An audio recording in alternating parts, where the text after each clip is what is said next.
Écoutez, cette journée, elle est essentielle. D'abord, elle correspond à un aspect réglementaire, puisque c'est la conférence régionale sur l'économie sociale et solidaire qui doit être organisée à la fois par la CRES sous l'autorité du conseil exécutif, du président du conseil exécutif et du préfet de Corse.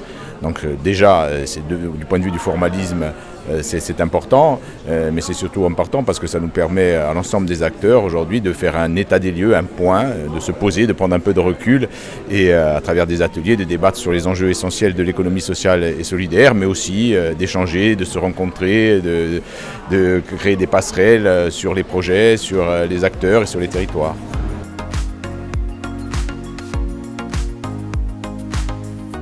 Alors bien sûr, la transversalité de l'ESS aujourd'hui, elle est absolument reconnue et essentielle parce qu'elle irrigue, j'ai envie de dire aussi les politiques publiques. Elle ne peut exister aussi que parce qu'il y a des politiques publiques qui le choisissent, qui la mettent en valeur et qui la soutiennent. Et encore, ça a particulièrement du sens parce qu'à la fois, elle intervient sur les problématiques de ruralité, sur les problématiques du vieillissement, sur des problématiques essentielles chez nous comme l'économie circulaire et le traitement des déchets. Mais bien au-delà, j'en oublie certainement aussi sur la santé, donc sur des domaines qui sont aujourd'hui essentiels pour l'avenir de la Corse.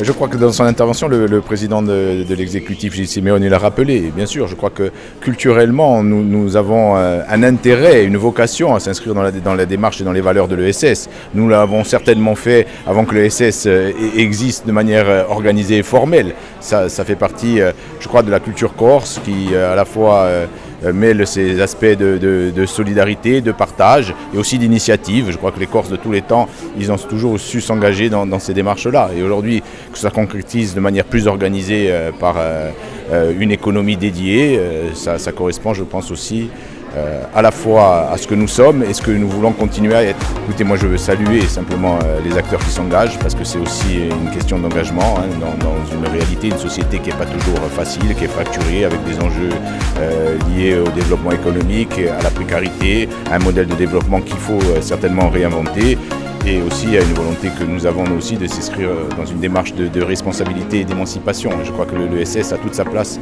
dans ce chemin-là.